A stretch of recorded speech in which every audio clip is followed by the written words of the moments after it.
देख रहे हैं भूलोगे नहीं।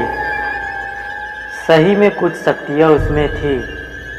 क्या वो जादूगर था जो ये दुनिया को नष्ट करने वाला था?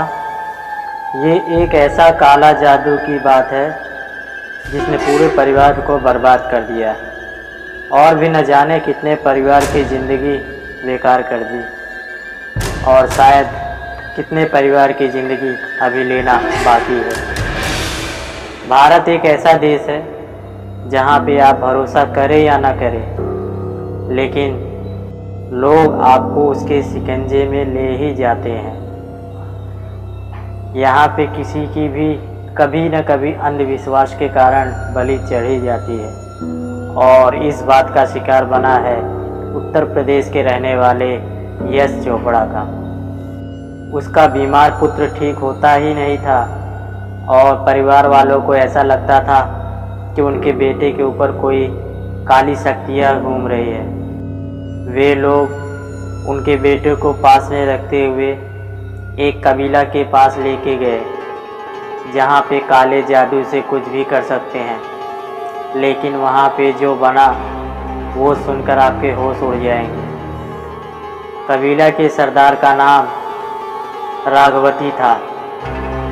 वहाँ पे उनके साथियों ने ऐसी काली जादू की जाल बिछाई जहाँ से यशपाल और उनकी पत्नी और उनका 10 साल का छोटा बेटा उसमें से बाहर ही नहीं आ सका।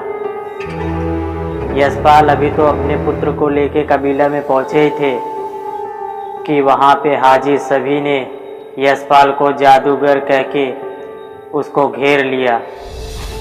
उनका कहना था कि यशपाल एक बहुत बड़े जादूगर है और उसका मृत्यु ये संसार के लिए बहुत ही आवश्यक है। राघवती ने अपने कबीला के आदमियों को आदेश दिया कि वो यशपाल को मार दे। उन लोगों ने यशपाल को घेर लिया और उनके पास नृत्य करने लगे। किसी के हाथ में त्रिशूल था तो किसी के हाथ में तेज धार वाली तलवार। उसमें से एक आदमी सामने आया और यशपाल के हाथ काट दिए। यशपाल बहुत चीखा, बहुत चिल्लाया, बोलता रहा कि मैं जादूगर नहीं हूँ, लेकिन उसकी किसी ने नहीं सुनी। लेकिन उनकी चीखें उन लोगों के गाने में और हंसने में दब गई।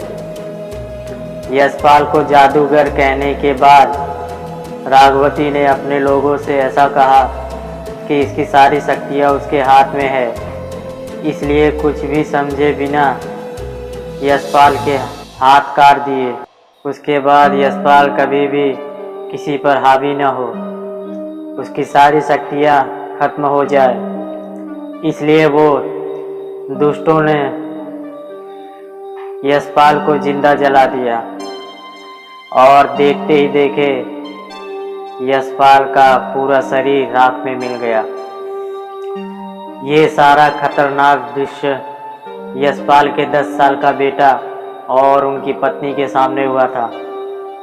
वो दोनों ने मदद के लिए बहुत चिल्लाया, लेकिन उन्होंने उसकी भी एक बात नहीं सुनी।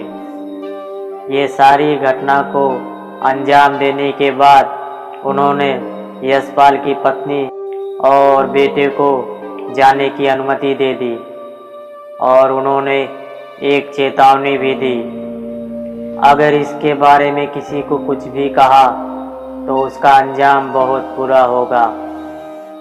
अपने पति की मौत और पूरे परिवार को खत्म देखता हुआ सुषमा पूरी रात पुलिस स्टेशन के चक्कर काट रही थी।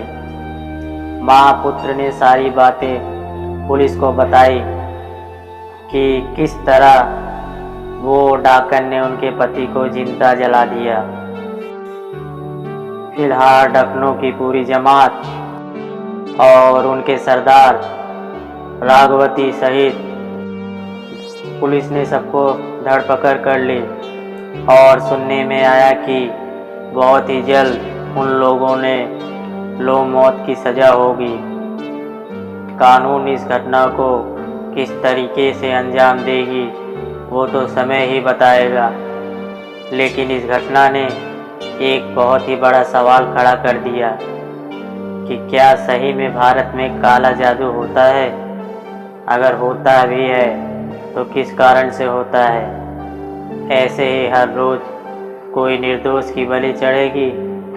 बहुत सारे सवाल हैं, लेकिन जवाब ढूंढना बहुत ही मुश्किल है। तो दोस्तों, आज की कहानी बस यहीं तक। मिलते हैं फिर से एक नई कहानी में।